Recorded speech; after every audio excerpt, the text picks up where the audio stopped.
Salut, peuple de Dieu, que Dieu vous bénisse. C'est encore une journée consacrée pour notre étude biblique. Voici, nous sommes là, tous les jeudis, de 19h à 21h, nous sommes là pour parler de la parole de Jésus, parler de la parole de Dieu. Aujourd'hui, c'est un sujet très important, mais avant tout, nous allons remettre ça dans les mains de notre Dieu, que Dieu nous inspire, que Dieu nous utilise comme des instruments. Prions l'Éternel. Amen. Merci éternel Dieu Tout-Puissant. Nous sommes disponibles, Père Saint, pour que tu puisses nous utiliser en tant qu'instrument que tu as choisi pour faire l'étude biblique. Nous te bénissons, nous te glorifions, Seigneur. Saint d'Israël, Père Saint, assiste-nous. Accomplis ta parole qui dit là où deux ou trois s'imitent au milieu d'eux. Merci Dieu Tout-Puissant. Ton nom, Père Saint, nous sommes convaincus, Père Saint, que tu nous écoutes, tu nous inspires, tu nous aides, Père Saint, parce que tu as dit sans toi, nous ne pouvons rien faire. Tu nous aides, Père Saint, à progresser de jour au jour, Père Seigneur. Nous sommes là pour faire ta volonté et non pas notre volonté. Nous te bénissons, nous te glorifions, nous sanctifions, Père Saint, nous bénissons ta présence au milieu de nous, c'est d'amour, de paix, de joie, parce que la joie de l'Éternel sera notre force. Merci Dieu Tout-Puissant. Gloire au Père, gloire au Fils et gloire au Saint-Esprit. Amen. Amen. Oui, éternel notre Dieu, notre Père, sois loué, sois exalté, sois glorifié dans le beau et puissant nom de Jésus-Christ, notre Sauveur. Nous te remercions encore ce soir, Seigneur, parce que tu nous permets encore de parler de toi et de propager ta parole. Donne, Seigneur, que cette parole ne retourne pas à toi sans avoir fait ta volonté. Qu'elle puisse porter du fruit, Seigneur, qu'elle puisse apporter de la semence à celui qui sème et du pain à celui qui mange. Et qu'ainsi, Seigneur, ton beau et puissant nom soit glorifié. Gloire au Père, gloire au Fils et gloire au Saint-Esprit. Amen. Amen. Amen. Oui, Père éternel, sois loué, sois béni, sois glorifié, oh mon Dieu. Merci de nous accueillir encore aujourd'hui sous ton saint regard pour cette étude biblique. Dirige-la, Seigneur. Chasse tout esprit rebelle et contraire afin que tu puisses régner en maître souverain. Merci pour ta présence, ton amour. Merci pour ta bonté infinie de chaque jour. Merci car encore aujourd'hui, tu vas nous parler à travers ta sainte parole qui est vraie, qui est une lampe sur notre sentier. Bénis les serviteurs présents, loin-les de ton Saint-Esprit et protège-les, Seigneur, de tout mal et de tout danger. Utilise-les, Seigneur, comme un instrument entre tes mains bénies, Seigneur. Parle, Seigneur, nous t'écoutons, et que toute la gloire t'en revienne. Gloire au Père, au Fils et au Saint-Esprit. Amen. Amen. Voici, nous sommes là avec notre nouveau message. Nous allons parler aujourd'hui du témoignage. Nous allons parler les témoignages. Donc, voici. Avant tout, je voulais vous dire qu'il y a encore d'autres vidéos vraiment plus intéressantes encore que nous avons déjà diffusées, mais tout ceci, ça se trouve dans les adresses que nous avons opté de vous faire plaisir et faire aussi plaisir à notre Dieu. C'est un devoir que nous sommes en train d'accomplir. Lui qui a dit « Allez partout dans le monde entier et prêcher la bonne nouvelle, faire de ces peuples mon peuple. » Alors, une seule adresse que je voulais vous dire, c'est YouTube. Vous allez trouver Christian Delso et il y a toutes les vidéos qui sont là.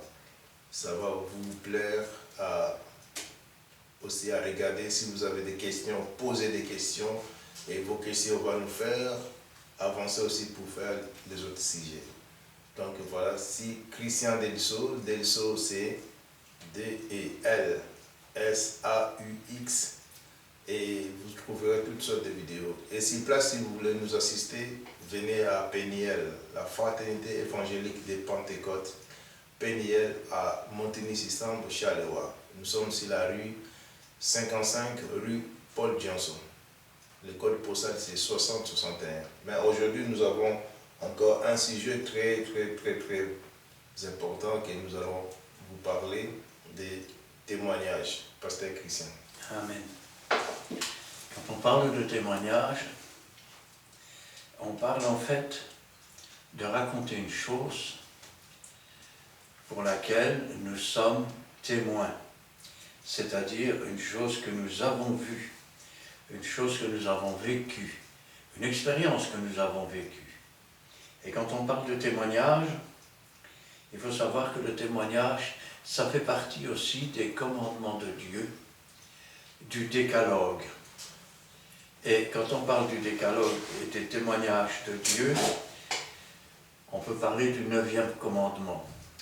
Et on commencera par les faux témoignages. Exode 20, verset 16. Livre de l'Exode, chapitre 20, verset 16. Celui qui dérobera un homme et qui l'aura vendu. Exode 20, verset 16. Ah, pardon. Livre de l'Exode, chapitre 20, verset 16. Tu ne porteras point de faux témoignage contre ton prochain. Amen. Ça veut dire quoi? Ça veut dire que Dieu lui-même nous dit que quand on parle de témoignage, il faut que le témoignage soit vrai. Si notre témoignage n'est pas vrai, ou s'il est destiné à faire du tort à quelqu'un d'autre, c'est ce que Dieu appelle un faux témoignage, qui a pour but de nuire au prochain. C'est un péché. Le salaire du péché, rappelez-vous, c'est la mort. Ainsi donc, nous étions tous, quelque part, des faux témoins. Mais Jésus-Christ, grâce lui soit rendue, a donné sa vie pour nous et a versé son sang afin que nous obtenions le pardon de nos péchés. Et parmi ces péchés figurait peut-être le faux témoignage. Et vous dites, mais moi je n'ai jamais témoigné contre quelqu'un d'autre. Oh, je pourrais dire que celui qui n'a jamais péché lève la main le premier, mais je me contenterai de dire combien de fois, quand on raconte une histoire, on invente des choses qui ne sont pas. C'est un faux témoignage. Quand tu parles de ce que Dieu a fait pour toi et que tu ajoutes des choses qui n'étaient pas, c'est un faux témoignage. Quand tu racontes ce que Dieu a fait pour toi, mais que tu ne racontes pas des choses dans ce témoignage, ou tu retires une partie, parce que cette partie t'est défavorable, c'est un faux témoignage. Il y a aussi le témoignage de la vengeance. Alors pour cela, nous pouvons prendre dans Proverbes, chapitre 24, versets 28 et 29. Nous lisons la parole de Dieu dans le livre des Proverbes, chapitre 24, et le verset 28 à 29. Ne témoigne pas à la légère contre ton prochain. Voudrais-tu tromper par tes lèvres? Ne dis pas, je lui ferai comme il m'a fait. Je rendrai à chacun selon ses œuvres. Amen. Regardez un peu ce que Dieu nous dit. Ne témoigne pas à la légère contre ton prochain. Ça veut dire qu'on ne peut pas témoigner sur un oui-dire. Chez nous, il y a une expression qui dit « on a entendu une vache braire et on répète ce qu'on a entendu ». Il y a aussi une autre expression qui consiste à dire que témoigner à la légère, c'est un bruit qui court. Eh oui. Voudrais-tu tromper par tes lèvres? Ne dis pas, je lui ferai comme il m'a fait. Ne dis pas, œil pour œil et dent pour dent. Et regardez ce que dit Dieu. Je rendrai à chacun selon ses œuvres. Dis-toi bien que si tu rends témoignage contre quelqu'un à la légère, alors que tu n'y as pas assisté, alors que tu n'es pas un véritable témoin, et que tu ne fais que répéter un oui-dire, dis-toi bien que Dieu va te rendre selon l'œuvre que tu as commise. Si maintenant tu rends témoignage contre ton prochain. Et ça, simplement par vengeance, en disant, après ce qu'il m'a fait, tu vas voir ce que je vais lui faire. Rappelle-toi toujours que Dieu rendra à chacun selon ses propres œuvres. Rappelez-vous Jacob. Jacob avait trompé son frère. Et parce qu'il a trompé son frère, il a été trompé par Laban. Eh oui. Et puis il a été trompé par ses fils, puisqu'ils lui ont fait croire que Joseph était mort. Et puis, il y a même un de ses fils qui a couché avec une de ses femmes. Alors, ne prenons pas à la légère, parce que Dieu rendra à chacun selon ses œuvres. Amen.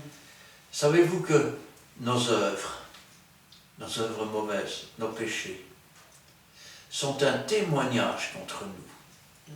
Et ça, nous pouvons le voir dans Ésaïe, chapitre 59, versets 9 à 12. Livre d'Ésaïe, chapitre 59, versets 9 à 12. C'est pourquoi l'arrêt de délivrance est loin de nous, et le salut ne nous atteint pas. Nous attendons la lumière, et voici les ténèbres. La clarté, et nous marchons dans l'obscurité. Nous tâtonnons comme des aveugles le long d'un mur. Nous tâtonnons comme ceux qui n'ont point Dieu. Nous chancelons à midi comme de nuit. Au milieu de l'abondance, nous ressemblons à des morts. Nous grondons tous comme des ours.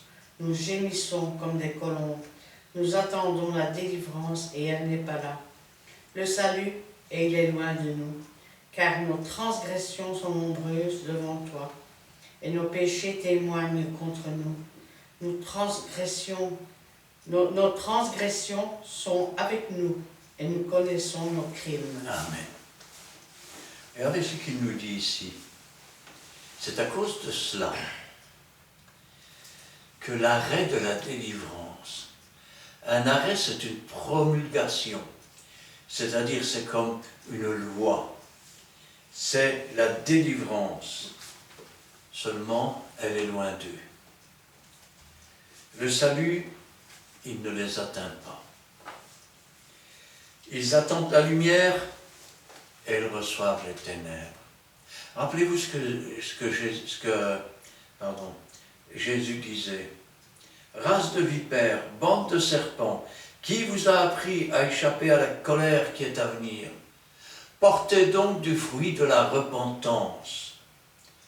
La clarté, nous marchons dans l'obscurité. Nous tâtonnons comme des aveugles le long d'un mur. Nous tâtonnons comme ceux qui n'ont point Dieu. Rappelez-vous ce que Jésus dira à ces hommes. Si vous étiez aveugles, vous n'auriez pas de péché, mais maintenant vous dites que nous voyons, alors vous avez un péché. Nous chancelons à midi comme de nuit. Au milieu de l'abondance, nous ressemblons à des morts. Nous grondons tous comme des ours. Retirez-vous de là, que c'est moi, que c'est... Et à cause de la transgression, à cause du péché, qui témoigne contre nous, et vous dites, je ne comprends pas. N'avez-vous jamais lu que le diable est l'accusateur des frères qui les accuse jour et nuit, qu'il n'est aucune transgression, qui n'est pas connue de Dieu, et que même si Jésus est notre avocat auprès du Père, que peut-il faire quand nous ne voulons pas sortir du péché, quand nous continuons? Ce sont nos transgressions, ce sont nos péchés qui témoignent contre nous. Le bras de l'Éternel n'est pas trop court, sa main n'est pas trop faible que pour sauver. Ce sont nos crimes qui mettent une séparation entre nous et Dieu, et c'est eux qui témoignent contre nous. Nous gémissons comme des colombes. Nous attendons la délivrance, elle n'est pas là. Le salut, il est loin de nous, car nos transgressions sont nombreuses devant toi. Dans beaucoup d'églises aujourd'hui, c'est le témoignage que Dieu reçoit. Oh, pas simplement du petit chrétien, mais le témoignage que Dieu reçoit dans son ciel. Le témoin, c'est le diable et l'accusateur. Voilà ce que fait le pasteur, voilà ce que fait l'ancien, voilà ce que fait ceci. Le pasteur trompe sa femme. L'ancien est avec une prostituée. L'autre est marié avec une divorcée. L'autre est homosexuel et il se prétend pasteur. L'autre est une femme et elle prêche et elle enseigne dans l'église. Nos transgressions sont des témoins contre nous. Et donc, nos péchés témoignent contre nous. Nos transgressions sont avec nous. Et le pire de tout, ce n'est pas les temps d'ignorance, car Dieu ne tient pas compte des temps d'ignorance. Il nous donne à connaître une chose et nous marchons dans la sanctification. Ici, ce sont des péchés à main levée. On sait très bien que c'est pas bien, que Dieu ne veut pas ces choses-là. On les fait quand même et on enseigne que c'est bien. Et nous connaissons nos crimes. Quand on marche avec Dieu, toute chose concourt au bien de ceux qui aiment Dieu. Amen. Alors, nous pouvons prendre maintenant dans Matthieu 10, versets 16 à 19.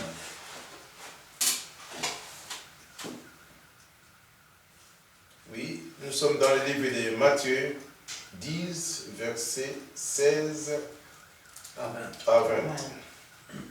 Voici, je vous envoie comme des brebis au milieu des loups. Soyez donc prudents comme des serpents et simples comme des colombes. Mettez-vous en garde contre les hommes, car ils vous livreront aux tribunaux et ils vous battront des verges dans leurs synagogues. Vous serez menés à cause de moi devant le gouverneur et devant des rois pour servir de témoignage à eux et aux païens. Mais quand on vous livrera, ne vous inquiétez. Quand on vous livrera, ne vous inquiétez ni de la manière dont vous parlerez, ni de ce que vous direz. Ce que vous aurez à dire vous sera donné à l'heure même, car ce n'est pas vous qui parlerez, c'est l'Esprit de votre Père qui parlera en vous. Amen. Amen. Jésus envoie ses disciples afin qu'ils servent de témoignage.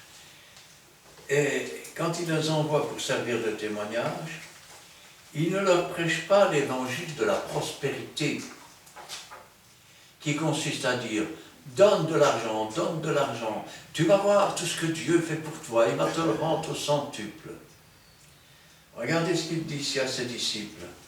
Il leur dira même un jour, quand je vous ai envoyé, je vous ai dit, ne prenez ni vêtements de rechange, ni sandales, ni bourses. Maintenant, je vous dis, prenez vos sacs, prenez des bourses avec vous. Voici, je vous envoie comme des brebis au milieu des loups. Ce sont des brebis du Seigneur, pas des faux témoins et pas des gens contre qui, finalement, les œuvres mauvaises témoignent. Soyez donc prudents comme les serpents et simples comme des colombes. Il n'a pas dit criez comme des ours pour vous défendre et imitez les colombes quand vous gémissez. Mais il a dit soyez prudents comme des serpents, simples comme les colombes. Mettez-vous en garde. Prenez garde que personne ne vous séduise. Mettez-vous en garde contre les hommes, car ils vous livreront aux tribunaux, vous battront de verges dans les synagogues. Ça veut dire qu'ils seront maltraités. Rappelez-vous les apôtres, ils avaient été battus et quand ils sont partis tout joyeux. Vous savez pourquoi? Parce qu'ils avaient été trouvés dignes d'être frappés pour le Seigneur.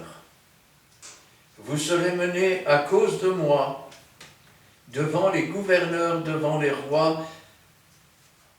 Ce n'est pas par leur volonté. Le diable fait toujours une œuvre qu'il trompe, donc ce n'est pas non plus par la volonté du diable ou des hommes méchants.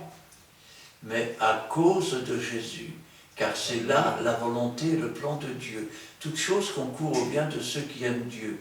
Et toute leur persécution et la façon dont ils seront amenés devant les gouverneurs, c'est afin de servir de témoignage à eux, c'est-à-dire à ces gouverneurs, et aussi aux inconvertis.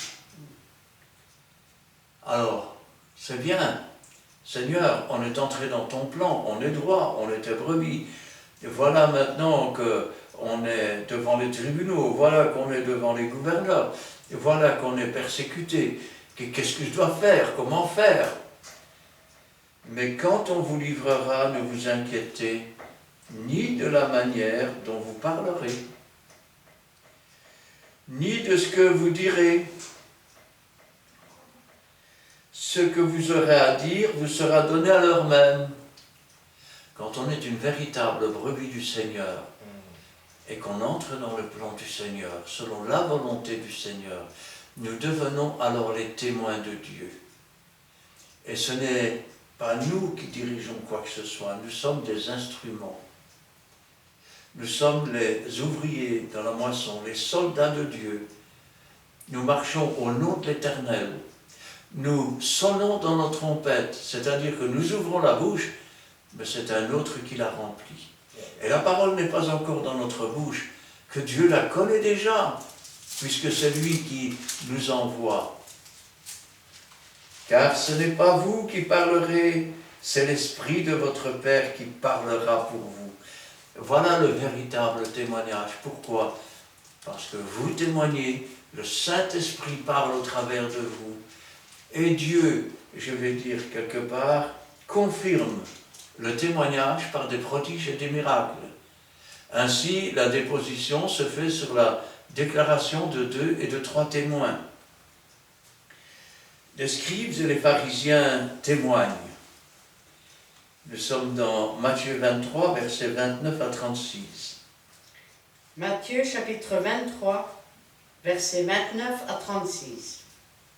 Malheur à vous, scribes et pharisiens, hypocrites, parce que vous baptisez les tombeaux des prophètes et ornez les sépulcres des justes, et que vous dites, si nous avions vécu du temps de nos pères, nous ne nous serions pas joints à eux pour répandre le sang des prophètes.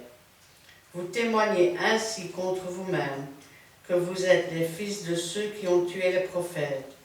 Comblez donc la mesure de vos pères. Serpents, race de vipères, comment échapperez-vous au châtiment de la géhenne? C'est pourquoi, voici, je vous envoie des prophètes, des sages, des scribes. Vous tuerez et crucifierez les uns, vous battrez de verge les autres dans vos synagogues, afin que retombe sur vous tout le sang innocent répandu sur la terre, depuis le sang d'Abel, le juste, jusqu'au sang de Zacharie, fils de Barachi, que vous avez tué dans le temple et l'autel. Je vous le dis en vérité, tout cela retombera sur cette génération. Alors que nous dit-il? Il parle des scribes et des pharisiens. Et le premier mot qu'il emploie, vous remarquez que Jésus emploie souvent des premiers mots systématiquement. Par exemple, quand il apparaît, la première phrase qu'il dit, « La paix soit avec vous ». Quand il parle à des gens comme les scribes et les pharisiens, la première phrase qu'il dit, c'est « Malheur à vous ». Malheur à vous, scribes et pharisiens hypocrites. Pourquoi? Parce que vous bâtissez les tombeaux des prophètes et ornez les sépulcres des justes. Et que vous dites? Alors, c'est eux-mêmes qui le disent. Si nous avions vécu du temps de nos pères, nous ne nous serions pas joints à eux pour répandre le sang des prophètes. Ils disent ainsi, ce sont nos pères qui ont tué les prophètes. Si nous avions été là à ce moment-là, on ne se serait pas joints à eux. Et Jésus dit, vous témoignez ainsi contre vous-même que vous êtes les fils de ceux qui ont tué les prophètes. Vous savez, et vous pouvez toujours, je vais dire, vous dire saint, mais dites-vous bien que quand le mensonge règne en vous, vous ne vous souvenez plus de ce que vous avez dit la fois d'avant, vous recommencez votre histoire, sauf que cette fois-ci, elle a changé. Et tout le monde se rend compte que vous avez menti, soit la première fois, soit la deuxième fois. Il n'y a que vous qui ne vous en rendez pas compte. Et vous croyez que Dieu, lui, ne s'en rend pas compte. Comblez la mesure de vos pères, autrement dit. Allez-y encore de plus belle. Et regardez comment il les appelle. Serpents, race de vipères, comment échapperez-vous au châtiment de la géhenne, c'est-à-dire du séjour des morts, du Sheol. C'est pourquoi, voici, je vous envoie. C'est Dieu qui envoie, c'est Jésus qui envoie, c'est le Saint-Esprit qui envoie. Je vous envoie des prophètes, des sages, des scribes. Alors que vont-ils faire avec les envoyés de Dieu? Eux qui se prétendent serviteurs de Dieu dans le temple de Dieu. Vous tuerez et crucifierez les uns. Vous battrez de l'erche les autres dans vos synagogues, et vous les persécuterez de ville en ville. Et regardez ce que dit le Seigneur. Rappelez-vous ce qu'on vous avait dit dans le début. Le faux témoin qui témoigne pour rendre à l'autre et pour se venger, Dieu rendra selon ses œuvres, afin que retombe sur vous le sang innocent répandu sur la terre. Depuis le sang d'Abel, rappelez-vous l'histoire de Caïn et d'Abel, d'Abel le juste, jusqu'au sang de Zacharie, fils de Barachi. Et regardez ce qu'il dit, que vous avez tué, entre le temple et l'autel. Je vous le dis en vérité, tout cela retombera sur cette génération. Si nous prenons maintenant le chapitre 24, versets 9 à 14. Alors, Matthieu, chapitre 24, versets 9 à 14. Alors, on vous livrera au tourment, et l'on vous fera mourir, et vous serez haïs de toutes les nations, à cause de mon nom. Alors aussi plusieurs succomberont, et ils se trahiront, se haïront les uns les autres. Plusieurs faux prophètes s'élèveront, et ils séduiront beaucoup de gens. Et parce que l'iniquité se sera accrue, la charité du plus grand nombre se refroidira. Mais celui qui persévérera jusqu'à la fin sera sauvé. Cette bonne nouvelle du royaume sera prêchée dans le monde entier pour servir de témoignage à toutes les nations, alors viendra la fin. Amen. Alors, on vous livrera, on parle ici des enfants de Dieu, on vous livrera au tourment, et l'on vous fera mourir. Vous serez haïs de toutes les nations à cause de mon nom. Alors aussi plusieurs succomberont et se trahiront, se haïront les uns les autres. Et ça, c'est déjà commencé. Plusieurs faux prophètes se lèveront et séduiront beaucoup de gens. Plusieurs personnes témoigneront en disant « Ainsi parle l'Éternel » et apporteront un faux témoignage dans une fausse prophétie. Et ils séduiront beaucoup de gens. Pourquoi? Parce que si la vérité, l'Esprit de Dieu régnait dans leur cœur, ils auraient alors le discernement que pour comprendre que ça ne vient pas de Dieu, mais ça vient de l'esprit malin. Il n'y a rien entre Christ et Bélial. Et parce que l'iniquité, parce que le péché se sera accru ou aura grandi dans le monde, et on ne parle pas ici du monde, mais du monde religieux, du plus grand nombre, se refroidira la charité, l'amour se refroidira. Mais celui qui persévérera jusqu'à la fin sera sauvé. Persévère jusqu'à la fin. Un millier tombera à ta droite, un millier tombera à ta gauche. Toi, viens et suis-moi. Ne dis pas, mais je suis plus petit de ma maison, Va avec la force que tu as. Dieu sera avec toi. Amen. Ne dis pas, je ne suis qu'un enfant, car Dieu mettra ses paroles sur ta bouche. cette bonne nouvelle du royaume sera prêchée dans le monde entier. Quand ces choses ont été écrites, 70 des disciples de Jésus l'avaient déjà quitté. Il n'était pas loin de se faire arrêter, de se faire crucifier. Et ses disciples de se disperser, pensant qu'on avait volé son corps. Il n'y avait, pour ainsi dire, aucune chance qu'on puisse entendre parler un jour de Jésus, le fils du charpentier. Mais la parole est la vérité et le témoignage rendu est la vérité. C'est pourquoi la bonne nouvelle du royaume a été prêchée et est prêchée dans le monde entier pour servir de témoignage à toutes les nations. Le Nouveau Testament et l'Ancien Testament sont le témoignage de Dieu, d'un amour, du fait qu'il est notre Père. Quand vos parents meurent, on ouvre le Testament et c'est là que vous découvrez ce qu'il y a pour vous. Il fallait donc que Jésus meure pour que nous puissions hériter la vie éternelle. Car tant qu'il n'était pas mort, on ne pouvait pas entrer dans le ciel. C'est pour ça d'ailleurs qu'il est écrit, en parlant des anciens dans le livre des Hébreux, que tous sont morts sans avoir obtenu. Cependant, il est écrit que rendu mort quant à la chair, vivant quant à l'esprit, il est allé prêcher dans les ancres de la terre à ceux qui autrefois étaient prisonniers. Et il a emmené les captifs sur les hauteurs. Ainsi donc, pour servir de témoignage à toutes les nations. Et quand la parole aura été prêchée jusqu'aux extrémités de la terre, alors viendra la fin. Mais où se trouve l'extrémité de la terre? Nous savons qu'elle est ronde. Si je pars de Jérusalem en ligne droite et que je vais à l'extrémité de la terre, quand j'arriverai au bout, je vais être où? Je vais être à Jérusalem. Car tout commence à Jérusalem et tout se termine à Jérusalem. Ainsi donc, Dieu se sert de ses enfants pour témoigner à toutes les nations. Voyons maintenant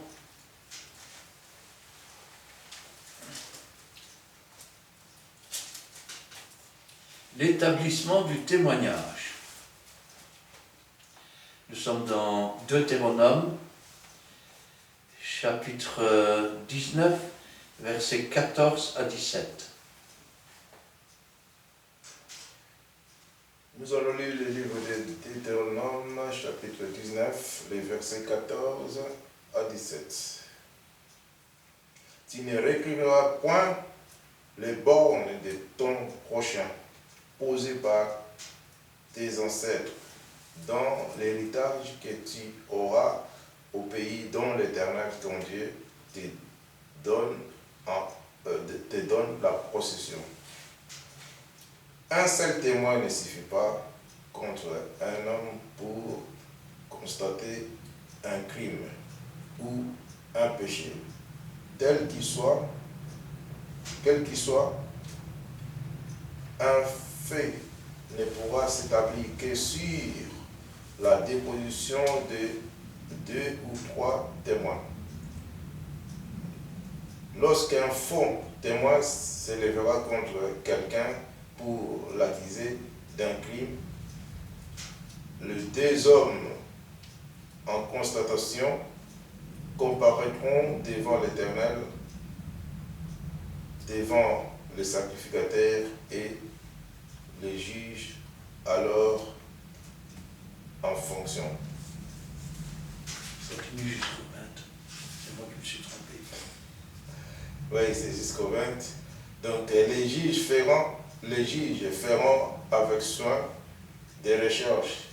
Le témoin est-il un faux témoin? A-t-il fait contre son frère une fausse déposition? Alors vous le traiterez comme il avait destin de traiter son frère. Tu ôteras ainsi le mal au milieu de toi. Les autres entendront et craindront, et l'on ne commettra plus un acte aussi criminel au milieu de toi. Amen. Et on peut même lire le 21, tu ne jetteras aucun regard de pitié, œil pour œil, dent pour dent, main pour main et pied pour pied. Alors, tu ne reculeras pas les bornes de ton prochain, posées par tes ancêtres dans l'héritage, au pays dont l'Éternel ton Dieu te donne la possession. Nous pourrions transcrire ce texte et dire, Dieu nous donne accès dans les lieux célestes, une libre entrée au travers du voile de sa chair. Et déjà nous sommes assis dans les lieux célestes avec Jésus-Christ. C'est là que se trouve le combat, car nous n'avons pas à lutter contre la chair et le sang, mais contre les dominations, contre les esprits méchants dans les lieux célestes. Ne reculez pas les bornes. Vous savez ce que c'est que reculer les bornes? C'est dire, le commencement du pays n'est pas là. Tu ne dois pas entrer dans les lieux célestes. Il faut laisser ça à ceux qui ont reçu le pouvoir, à ceux qui ont ceci, à ceux qui ont cela.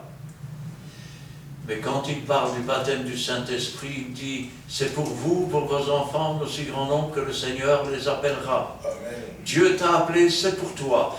Entre dans le pays, entre dans les lieux célestes, et ne laisse pas les faux témoins reculer les bornes du pays que Dieu t'a donné, en disant reste là derrière, ne va pas si loin, de toute façon c'est pas pour toi. Il faut des gens spécialisés.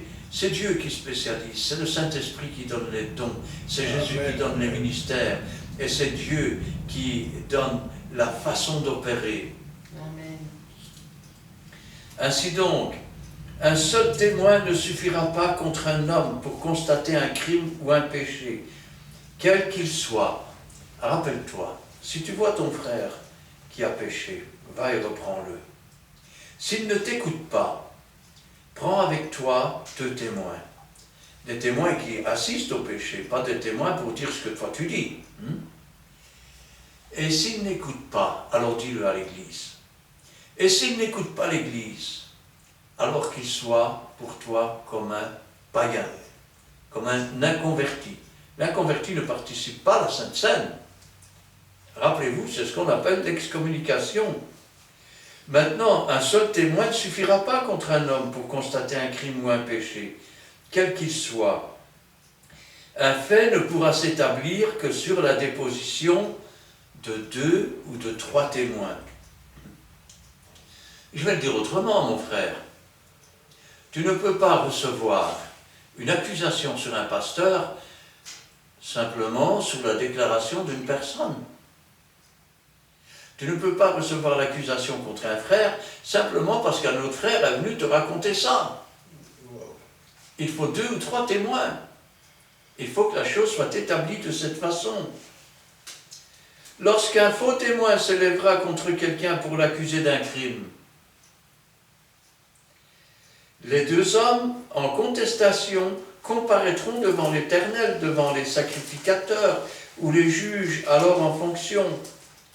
Les juges feront avec soin des recherches.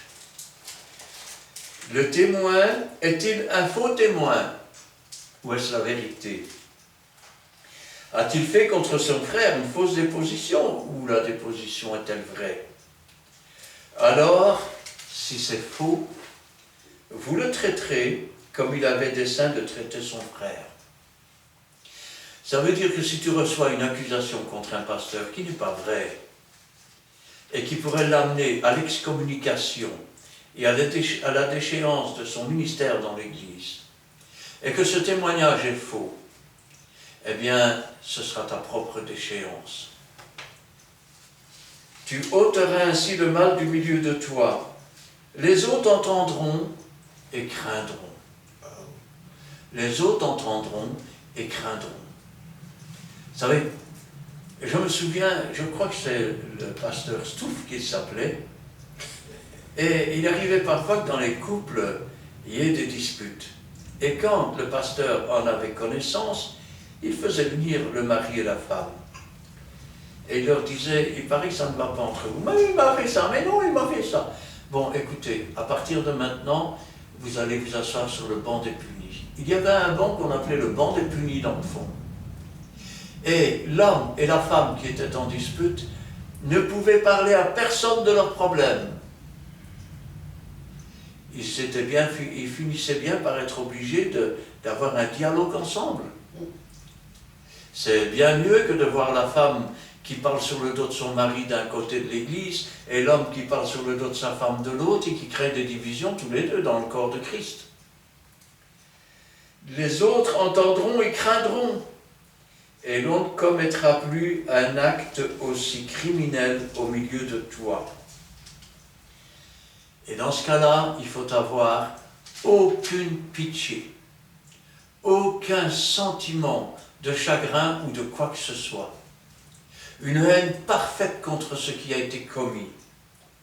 Tu ne rejetteras aucun regard de pitié. Tu as voulu faire ça à ton frère, tu as voulu qu'il soit puni, tu as voulu qu'il soit déchu, maintenant tu es puni et tu es déchu. Œil pour œil. Et dent pour dent, main pour main et pied pour pied. Rappelez-vous ce que dira Jésus un jour.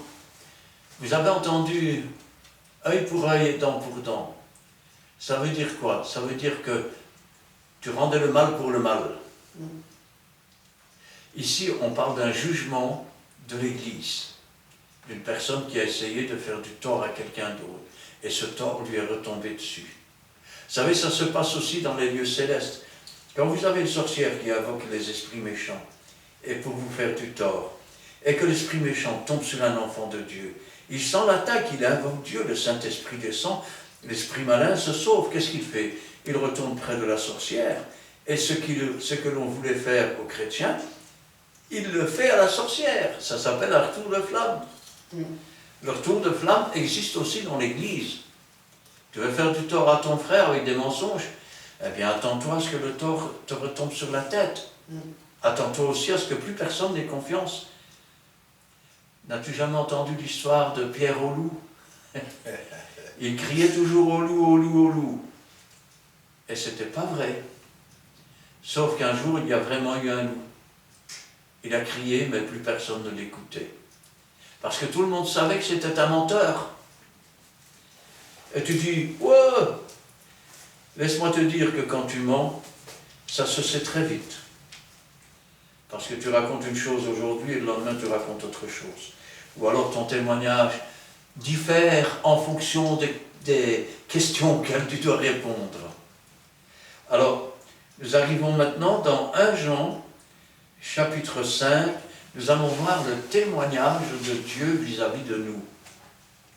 1 Jean, chapitre 5, versets 6 à 13. 1 Jean, chapitre 5, versets 6 à 13. C'est lui, Jésus-Christ, qui est venu avec de l'eau et du sang. Non avec l'eau seulement, mais avec l'eau et avec le sang. Et c'est l'Esprit qui rend témoignage, parce que l'Esprit est la vérité. Car il y a trois qui rendent témoignage dans le ciel, le Père, la parole et le Saint-Esprit. Et ces trois-là sont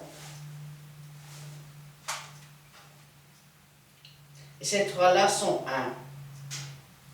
Il y en a aussi trois qui rendent témoignage sur la terre, l'Esprit, l'eau et le sang. Et les trois sont d'accord. Si nous recevons le témoignage des hommes, le témoignage de Dieu est plus grand, car le témoignage de Dieu consiste en ce qu'il a rendu témoignage à son Fils.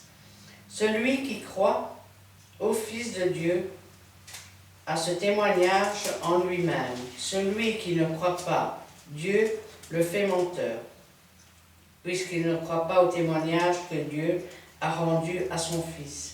Et voici, ce témoignage, c'est que Dieu nous a donné la vie éternelle, et que cette vie est dans son Fils. Celui qui a le Fils a la vie. Celui qui n'a pas le Fils n'a pas... Celui qui n'a pas le Fils de Dieu n'a pas la vie. Je vous ai écrit ces choses afin que vous croyez au nom du Fils de Dieu, afin que vous sachiez que vous avez la vie éternelle et que vous croyez au nom du Fils de Dieu. Amen. Amen. C'est lui, Jésus-Christ, qui est venu. Il n'est pas venu, je vais dire, avec le sang seulement, mais il est venu avec l'eau et le sang. Le sang pour effacer les péchés. L'eau, image du Saint-Esprit. Je vais le dire autrement. Quand on marche comme si Dieu n'existait pas, on est comme un aveugle qui marche à tâtons. On cherche quelque chose, mais on ne sait pas quoi, puisqu'on ne le voit pas, puisqu'on ne sait pas le concevoir. Et avant de pouvoir le concevoir, il faut qu'il nous arrive ce qui est arrivé à cet aveugle. Avec sa salive, avec sa parole. Dieu parle de ce qu'est réellement le monde. C'est alors que cette boue vient dans nos yeux. Et pour ôter cette boue, il faut aller au réservoir de l'envoyé. C'est un réservoir sans fin. Un réservoir avec de l'eau. L'eau, l'image du Saint-Esprit, qui conduit dans toute la vérité, qui convainc de péché, de justice et de jugement. C'est pour ça que Jésus a dit, « Celui qui vient à moi, des fleuves d'eau vive couleront de son sein. Vous tous qui avez soif, venez à moi. » Il dira aussi dans la Bible que même Israël buvait un rocher qui les suivait dans ce désert. Ce rocher était Christ. Ainsi donc, c'est lui, Jésus-Christ, qui est venu avec l'eau et du sang. Non avec l'eau seulement, mais avec l'eau et avec le sang. Et c'est l'Esprit qui rend témoignage. Parce que l'Esprit est la vérité. C'est lui qui conduit dans toute la vérité. Car il y en a trois qui rendent témoignage.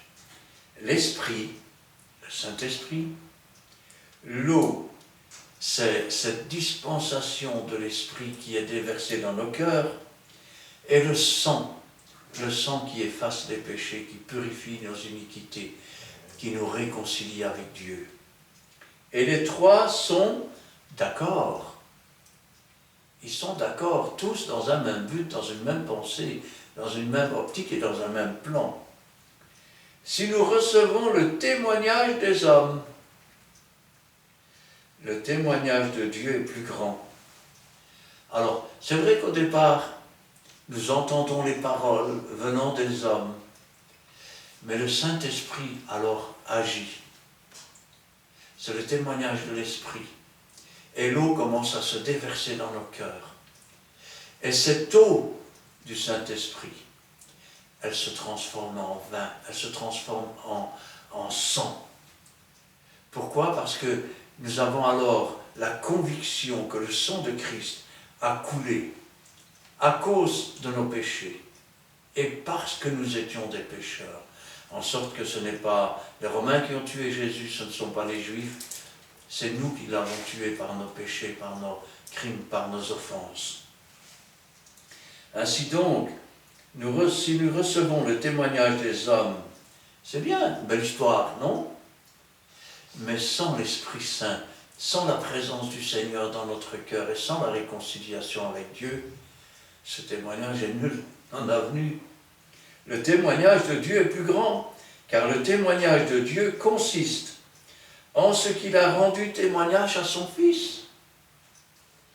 Celui qui croit au Fils de Dieu a ce témoignage en lui-même. Vous savez, c'est une chose qu'on ne peut pas expliquer. Je me souviens, un jour, je suis rentré chez moi, et il y avait ma sœur et mon beau-frère qui étaient à table, ma femme était debout à côté, et je suis rentré, j'avais ce témoignage en moi. Et je dis à mon épouse, on peut prendre tout ce que j'ai, Jésus est dans mon cœur. Mon beau-frère et ma sœur se sont regardés surpris, et ma femme qui n'était pas convertie à l'époque, elle a dit, cette fois-ci il est devenu fou. Le témoignage de Dieu est plus grand. Celui qui croit au Fils de Dieu a ce témoignage en lui-même. Celui qui ne croit pas Dieu le fait menteur. Quand tu dis que Jésus-Christ ne reviendra pas, tu fais Dieu menteur. Tu n'as pas ce témoignage en toi. Si tu ne crois pas que Jésus-Christ est vivant et qu'il est au milieu de nous, tu ne crois pas. Si tu crois en cette vie seulement, tu ne crois pas Dieu, tu le fais menteur, car c'est pas ce que Dieu dit. Puisqu'il ne croit pas au témoignage que Dieu a rendu à son Fils. Et voici le témoignage, c'est que Dieu nous a donné la vie éternelle, et que cette vie est dans son Fils. Sans moi, dit Jésus, vous ne pouvez rien faire, car il est la parole faite chair. Et tout ce qui a été fait par elle. Et rien de ce qui a été fait n'a été fait sans elle. Elle est la lumière du monde. Elle est venue dans le monde et le monde ne l'a point reçue. Elle est venue chez les siens et ils ne l'ont point reçue. Mais à tous ceux qui l'ont reçue, elle a donné le pouvoir de devenir enfants de Dieu. Non de la volonté de l'homme, ni même de sa descendance, mais de la volonté de Dieu. Amen. Celui qui a le Fils a la vie. Celui qui n'a pas le Fils de Dieu n'a pas la vie. Et ça, c'est un témoignage de Dieu. Je vous ai écrit ces choses afin que vous sachiez que vous avez la vie éternelle, vous qui croyez au nom du Fils de Dieu. Ne te demande pas si Dieu va vraiment te donner la vie ou pas. Si tu as un doute de cette façon, tu pourrais dire, Seigneur, je crois en toi, mais viens au secours de mon incrédulité. Alors, rendre témoignage à Jésus donne la vie. Amen. Nous sommes dans le livre de l'Apocalypse, chapitre 12, versets 7 à 12. Voici, nous allons lire le livre de l'Apocalypse, chapitre 12, les versets 7 à 12. Et il y eut guerre dans le ciel. Michel et ses anges combattirent contre les dragons. Et les dragons et ses anges combattirent. Mais ils ne firent pas le plus fort. Et leur place ne fut plus trouvée dans le ciel. Et il fit précipiter les dragons, les grands dragons, les serpents anciens, appelés le diable et Satan, celui qui séduit toute la terre. Il fut précipité sur la terre, et ses anges furent précipités avec lui. Et j'entendis dans le ciel une voix forte qui disait, « Maintenant le salut est arrivé, et la puissance et le règne de notre Dieu, et l'autorité de son Christ, car il a été précipité, l'accusateur de nos frères, celui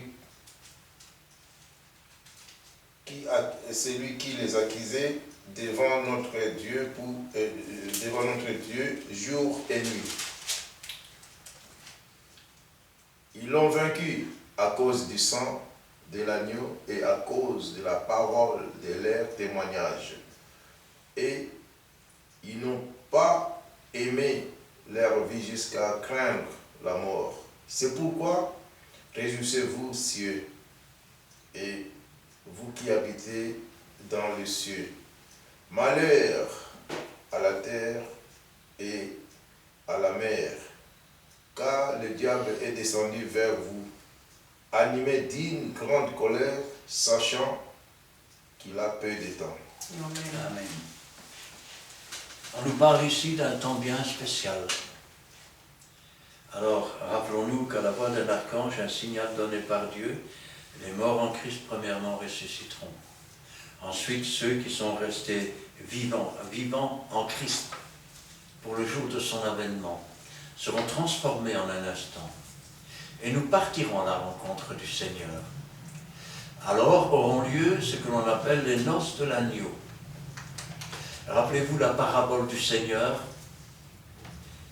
Il y avait les noces, et puis le maître de la maison est entré, il y avait un homme qui n'avait pas revêtu son habit de noces.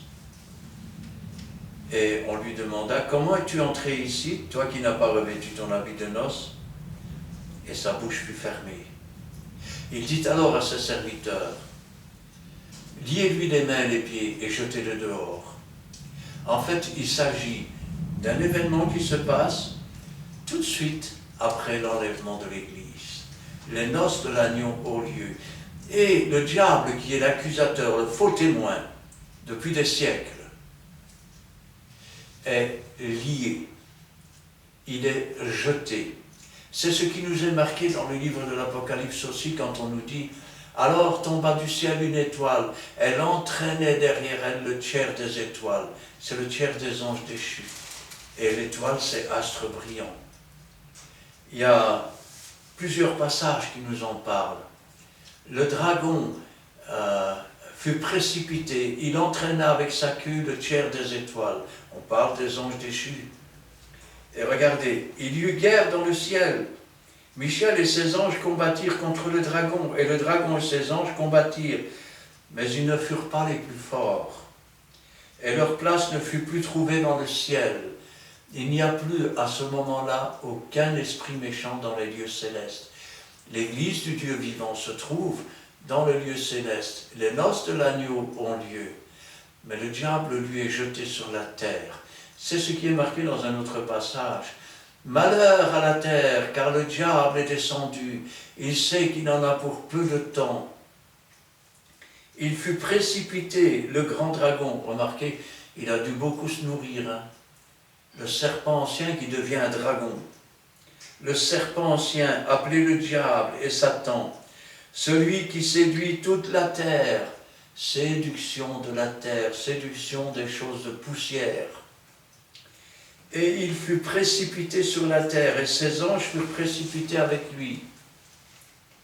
Et j'entendis dans le ciel une voix forte qui disait « Maintenant, le salut est arrivé, et la puissance et le règne de notre Dieu, et l'autorité de son Christ, car il a été précipité l'accusateur, le faux témoin de nos frères, celui qui les accusait devant Dieu jour et nuit. Et Dieu merci, nous avons Jésus-Christ pour avocat. » Amen. Comment l'avons-nous vaincu? Ils l'ont vaincu à cause du sang de l'agneau et à cause de la parole de leur témoignage. Si tu crois de tout ton cœur et que tu confesses de ta bouche, tu seras sauvé. Et ils n'ont pas aimé leur vie jusqu'à craindre la mort. Paul disait que je vive ou que je meure, j'appartiens au Seigneur. Si je vis pour Jésus. Si je meurs, je vais près de Jésus. C'est pourquoi, réjouissez-vous, cieux, et vous qui habitez dans les cieux. Eh oui, pleurez, vous qui habitez sur la terre, vous qui avez refusé Jésus. Car quand le diable sera là, le faux témoin, le faux Christ, le faux prophète, vous allez voir ce que vous allez souffrir. Malheur à la terre et à la mer, car le diable est descendu vers vous, animé d'une grande colère. Il est en colère. Il vous hait. Vous croyez que le diable vous aime? Il vous hait. Vous avez été créés à l'image de Dieu. Il déteste Dieu. Il veut prendre la place de Dieu. Et comme il ne sait pas la prendre dans le ciel, il va essayer de la prendre dans vos cœurs sur la terre. Et ensuite, il va essayer de se faire passer pour Dieu lui-même sur la terre, s'asseyant dans le temple de Dieu, se proclamant Dieu lui-même, animé d'une grande colère, sachant qu'il en a pour peu de temps. Ainsi donc, il y a le faux témoin qui est jeté sur la terre, et il y a les véritables témoins de Dieu, qui ont été sauvés à cause du sang et de la parole de leur témoignage.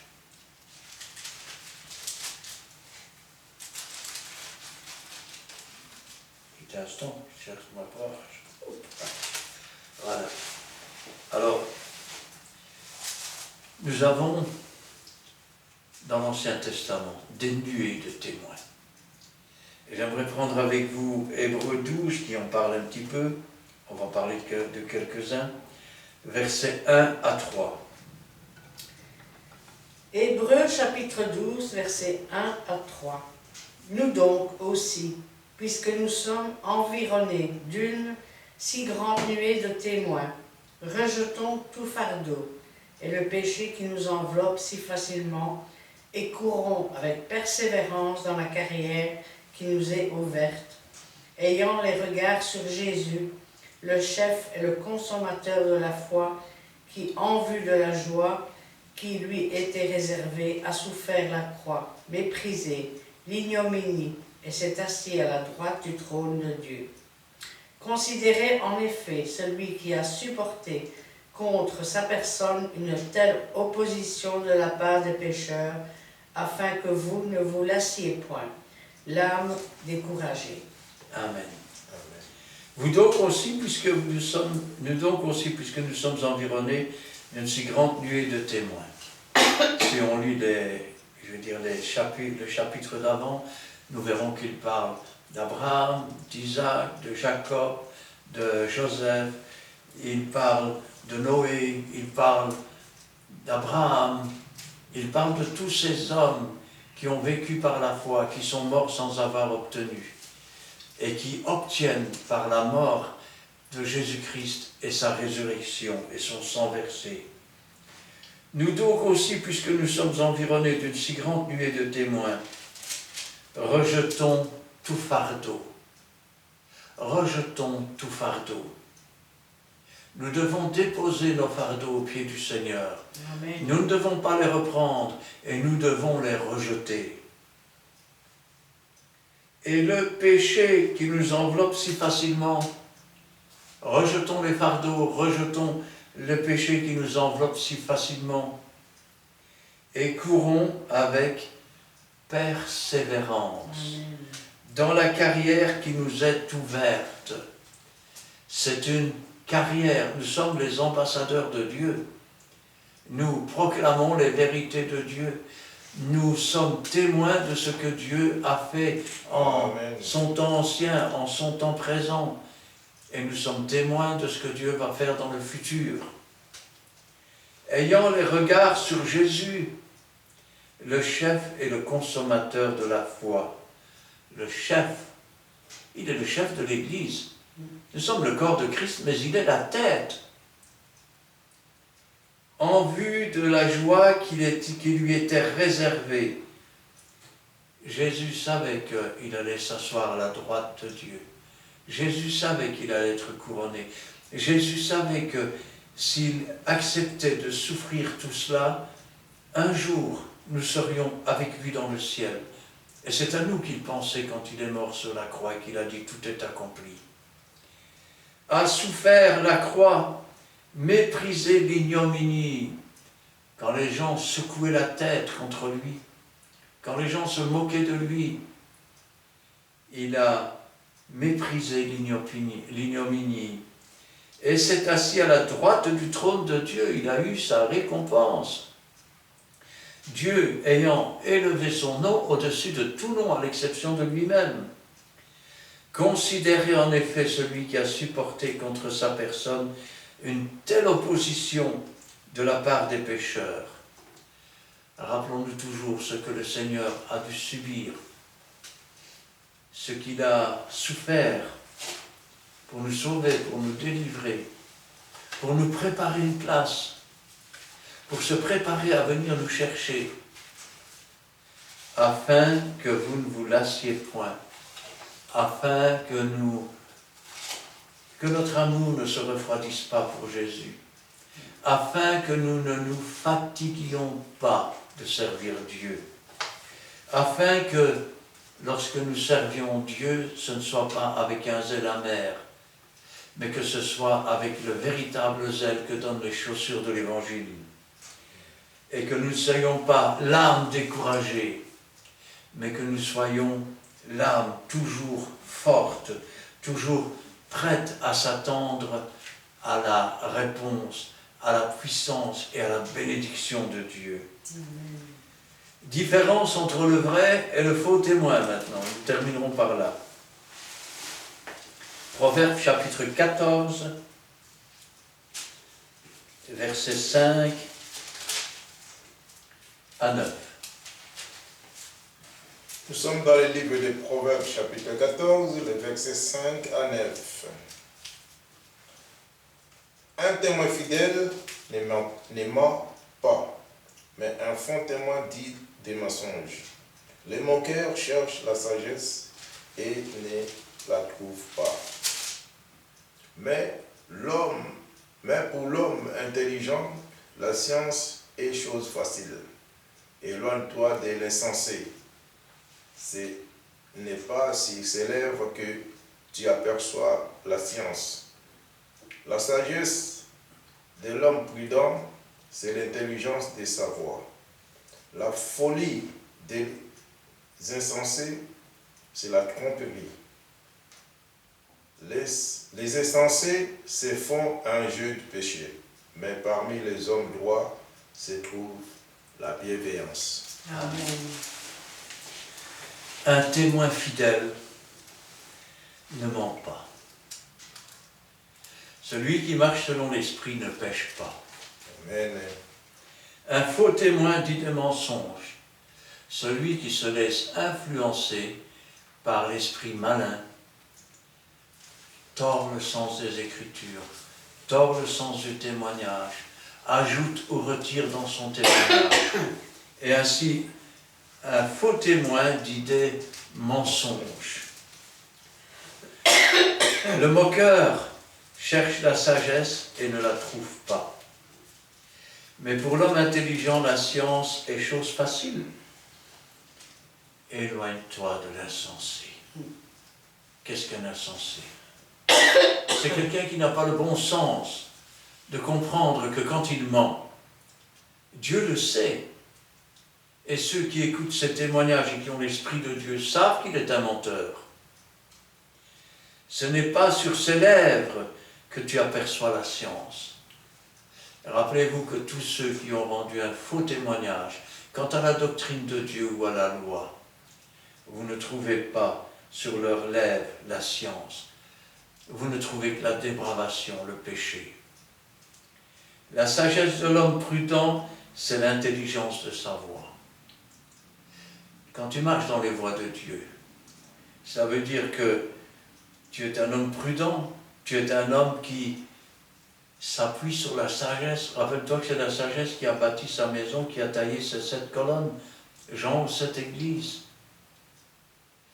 Sur cette foi, je bâtirai mon église, dit Jésus. La sagesse, c'est Jésus.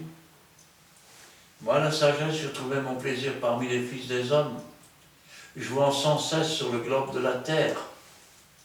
Lorsqu'il créa la terre et le ciel, j'étais là, à l'œuvre avec lui. La folie des insensés, c'est la tromperie. Combien aujourd'hui trompent les gens dans l'Église avec des doctrines qui ne sont pas de Dieu, avec des mensonges. Les insensés se font un jeu du péché. Ils pensent que c'est un jeu. Pourquoi ne se conforment-ils pas à la parole de Dieu, à la doctrine de Dieu? Parce qu'ils n'y croient pas eux-mêmes. Ce sont des faux serviteurs, ce sont des faux prophètes, ce sont des faux prédicateurs. Mais parmi les hommes droits se trouve la bienveillance. Heureux ceux qui ont le cœur pur, car ils verront Dieu. Heureux les hommes bienveillants. Heureux les hommes droits, ceux qui marchent dans la droiture de la parole de Dieu, dans l'Esprit de Dieu, avec la parole de Dieu, ceux qui sont les véritables enfants de Dieu. Parce que Dieu, un jour, les accueillera dans son ciel. Et il annoncera la victoire sur le péché et sur le monde de son Église glorieuse. Il en sera fier comme un père est fier de son fils ou de son enfant. Et il dira, ils ont vaincu à cause du sang et de la parole de leur témoignage. Amen. Amen. Amen. Voici mes bien-aimés, nous sommes arrivés quasiment à la fin et on vous laisse le temps de découvrir, d'écouter, de partager. Vraiment, vous qui dites souvent des mensonges pour reluire, pour embellir des témoignages, vous mentez aussi. Ce n'est pas aux hommes pour avoir du succès et tu mens dans un témoignage qui n'est pas même un vrai témoignage, et on vous laisse le temps vraiment de regarder cette vidéo et aussi même lire des versets qui nous a été inspirés par le pasteur Christian, et vous verrez clair qu'un faux mentir, c'est un témoignage. Tu deviens comme dans Jean 8, 44. Le diable est le père des mensonges. Il a été meurtrier dès le commencement. Alors, on vous laisse ce temps de regarder cette vidéo. Ça va vous amener à la lumière pour ne plus mentir, pour ne plus donner de faux témoignages. Et nous sommes là pour faire que la volonté de Dieu, de prêcher la bonne nouvelle. Et nous allons laisser ce beau moment que nous venons de passer avec notre Dieu. Et nous allons dire merci à Dieu pour ce qu'il nous fait, ce qu'il nous fera et ce qu'il est. Il est au top, il est le plus grand donc, de notre âme aussi. Nous donnons aussi ce beau moment à celui qui nous a utilisés comme des instruments. Prions l'Éternel. Nous allons te remercier, Dieu Tout-Puissant, de nous avoir utilisés comme des instruments. Nous étions prêts, bien accordés, Père Saint, à sonner la trompette. Merci Dieu, merci mon roi, parce que tu es là, Père Seigneur, tu nous écoutes. Tu écoutes, Père Saint, nos prières. Depuis ou de l'autre, Père Saint, ta main droite, Père Saint, n'est pas courte pour sauver les âmes. Sauve encore, il a encore temps, parce que le diable règne sur la terre, mais sachant qu'il a peu de temps. Oh, nous te bénissons, nous te glorifions encore. Efface, Père Saint, à nous des faux témoignages, Père Saint, parce que toi, tu es la vérité. Nous voulons témoigner en vérité. Oh Dieu Tout-Puissant, nous te bénissons encore, nous te glorifions dans tout ce que tu fais pour cette étude biblique puisse aller encore de l'avant. Nous te bénissons, nous te glorifions, mon roi. Merci, Père Saint, de nous avoir encore assistés. Bénis notre chemin de retour. Nous voulons t'élever cette prière, Père Saint, et aussi bénis ceux qui vont regarder cette vidéo, ceux qui vont partager, Éternel Dieu. Nous te disons merci et nous manquerons pas de témoigner de ce que tu feras dans ce ministère que tu nous as donné. Gloire au Père, gloire au Fils et gloire au Saint-Esprit. Amen. Éternel notre Dieu, notre Père, nous te louons, nous te rendons grâce. Nous te remercions pour ta parole, parce que ta parole est la vérité, elle est la vie. Elle est une lumière sur notre sentier, et la révélation de tes paroles est claire. C'est pourquoi, Seigneur, que cette lumière luise dans tous les endroits de ténèbres, dans tous les endroits de faux témoignages, dans tous les endroits où ta doctrine est tordue, tronquée, contre une doctrine malsaine, Seigneur, afin que ta parole puisse enfin se révéler, qu'elle puisse être au jour, Seigneur, et que ta gloire puisse paraître dans les cœurs de ceux qui l'entendront, et qu'ainsi, Seigneur, ton beau et puissant nom soit glorifié. Gloire au Père, gloire au Fils et gloire au Saint-Esprit. Amen. Amen. Amen. Merci Seigneur pour cet instant béni passe à ta présence. Merci car aujourd'hui encore, tu donnes à chacun l'interprétation de ta parole par ton Saint-Esprit, car ta parole est vraie, elle est une lampe sur notre sentier. Merci pour cette étude sur les témoignages. Donne-nous, Seigneur, d'entendre cette parole, Seigneur, que tu nous as annoncée par tes serviteurs, de l'entendre, de bien l'écouter, mais aussi, Seigneur, de la mettre en pratique, Seigneur. Non pas comme nous le voulons, mais comme toi tu le désires. Et tu nous rappelles qu'un témoin fidèle ne ment pas, mais un faux témoin dit des mensonges. Donne-nous, Seigneur, de mettre tous nos tracas, nos soucis au pied de ta sainte croix. Donne-nous chaque jour de nous humilier davantage, de nous sanctifier comme tu le demandes, afin d'être vrais devant toi. Et si nous avons un témoignage, donne-nous de le faire en l'esprit et en vérité, afin qu'il soit agréé par toi, afin que tu nous bénisses, oh mon Dieu, car nous ne voulons pas te déplaire, oh mon Dieu. Et vous qui écoutez cette étude, vous qui entendez la voix du Seigneur, vous qui entendez la parole de Dieu, méditez-la. Et si vous voulez poursuivre votre chemin sur le chemin que Dieu a tracé pour vous, Sanctifiez-vous, humiliez-vous chaque jour, à chaque instant, afin d'être vrai devant Dieu, afin de témoigner en vérité et en esprit, et que votre témoignage soit vrai et qu'il puisse aussi montrer aux autres ce que Dieu a fait pour vous. Persévérez avec assurance, avec confiance dans le chemin que Dieu a tracé pour vous. Et si vous voulez recevoir toutes les études bibliques en premier, n'hésitez pas à vous abonner. Partagez en grand nombre et que Dieu vous bénisse tous. Gloire au Père, au Fils et au Saint-Esprit. Amen. Amen. Voici vraiment la fin d'une chose qui est au commencement. Et vraiment, on vous laisse le temps de visualiser cette vidéo.